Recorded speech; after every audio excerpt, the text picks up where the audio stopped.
When the drone is above 15 meters, push the sticks and press the cruise control button to start constant speed cruise. Once the GPS search is complete, you can update the return location. After enabling this feature, you can drag the map to set a new return point. You can also choose the current location of the drone or the remote controller as the new return point. Tap Update to confirm the new return location. Tap GPS Follow. GPS must be strong and flight distance within 50 meters.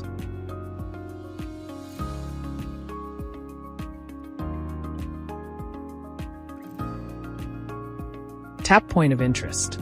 Use the right stick to adjust the radius, speed, and direction.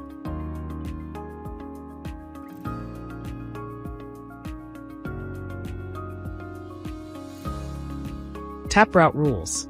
The drone will follow the route you set.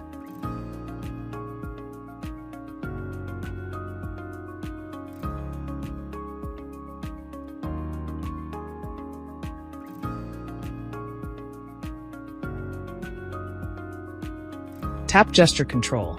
The drone will recognize your gestures to take photos or record video automatically.